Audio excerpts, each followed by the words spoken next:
Bom, pessoal, vamos agora às nossas atividades da nossa semana 5, que vocês podem acompanhar aí na página 87 do nosso PET volume 2.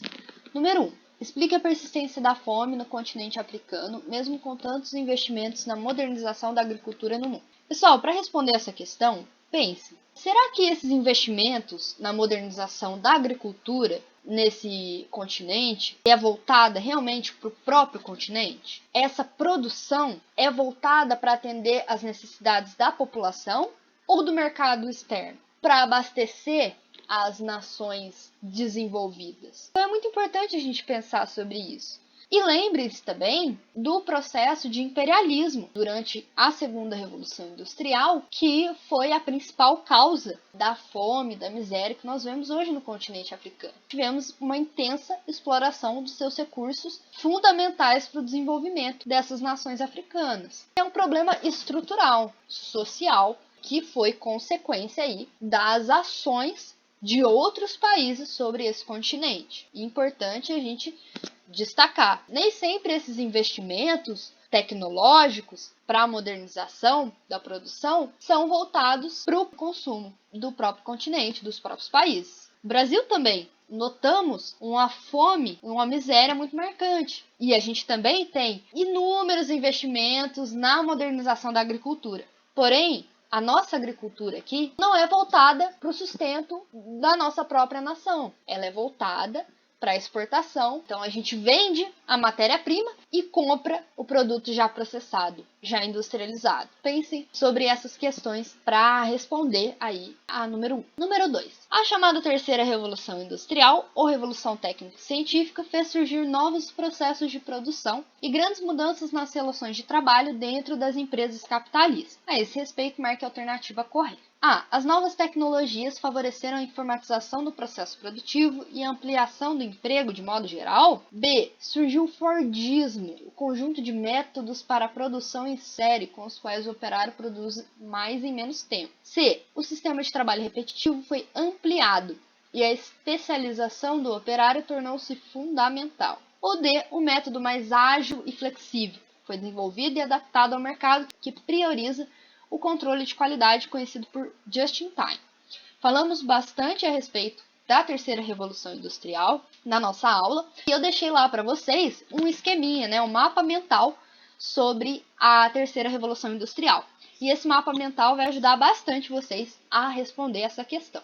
Número 3. O quadro abaixo traz informações sobre a América Latina no período colonial. Considerando os mesmos aspectos mostrados, monte outro quadro, completando com as informações correspondentes ao período atual. Então, nós temos aí uma América Latina colonial marcada principalmente por fornecer os produtos primários, as matérias-primas como o ouro, a prata, a cana-de-açúcar, tabaco, entre outros. O objetivo principal da produção era o exterior, basicamente a Europa. A estrutura fundiária era marcada por grande concentração de terras, a mão de obra era escrava e servil. Já a América Latina atual, a gente não observa muitas mudanças nesse cenário. Nós ainda exportamos produtos primários, cujo objetivo é o exterior, agora já não mais a Europa, outros países também que são potências aí econômicas. A nossa estrutura fundiária também se mantém. A diferença é que a nossa mão de obra já não é mais escrava, e sim assalariada. Então, a gente ainda tem várias situações que ainda se reproduzem na América Latina atual. Especificando mais, porque nós não chegamos a entrar tanto em detalhe na nossa aula. Número 4. Após o período de independência dos países africanos, as atividades industriais não se desenvolveram de modo eficiente. Por isso, na atualidade, a produção industrial de muitos países da África encontra-se pouco diversificada e bastante limitada tecnologicamente. Sobre esse contexto, marque a alternativa correta. A. São muitas regiões industriais existentes no continente africano que produzem bens de consumo. B. Muitas indústrias do continente africano são de origem local e produzem para exportação. C. A baixa renda da população em um mercado consumidor inexpressivo colabora para um baixo desenvolvimento industrial no continente. D. A maioria das indústrias do continente são de origem estrangeira e produzem produtos eletrônicos e eletrodomésticos. Lembrem-se da nossa aula qual que era a intenção das nações chamadas de desenvolvidas. Quando a gente tem uma extração dos recursos naturais, a população ela acaba aí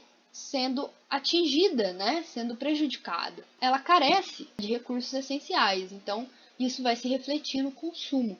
Importante pensar sobre isso para responder. Número 5. No continente africano é possível encontrar uma grande diversidade de recursos minerais, como diamantes, ouro e cobre, além do petróleo. Atualmente, a mineração e a agropecuária representam juntas a principal força da economia de muitos países africanos, sendo que a maior parte de suas exportações está relacionada aos produtos minerais e recursos energéticos fósseis. Desse modo, várias multinacionais do ramo energético e de extração mineral, em especial europeias, passaram a instalar subsidiárias na África, explorando e controlando as riquezas minerais do continente. Esse enunciado vai muito de encontro à questão que nós acabamos de ver, né? Leia a manchete. Petróleo e minério são os destaques da economia africana. Além de possuir 1/3 do urânio mundial, metade do ouro, 2/3 dos diamantes e 10% das reservas estimadas de petróleo, a África tem uma localização privilegiada, com acesso aos oceanos Atlântico e Índico. Qual a atividade econômica é mencionada na manchete? Então essa é a manchete. Esses recursos eles são extraídos. Então, dessa extração, a gente tem aí uma atividade econômica relacionada a ela. Qual é essa atividade econômica? B. Os recursos minerais e energéticos são importantes para muitos países africanos? Por quê? Gente, pensem bem a respeito dessa questão. Vocês acham que são importantes? Se tem outros países que visam explorar esses recursos, certamente eles devem ser. Número 6. A terceira revolução industrial, que se iniciou na década de 1970, vem impulsionando alterações no que se refere à espacialização de áreas fabris. No atual ciclo de inovações, configuram-se novas regiões industriais, que primam pela localização nas proximidades de A. Grandes aglomerações de força de trabalho, B.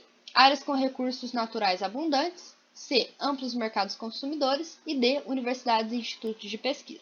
Lembre-se, pessoal, que nós falamos sobre isso na terceira revolução industrial durante a nossa aula, né? A ciência ela tem um papel muito importante nesse processo.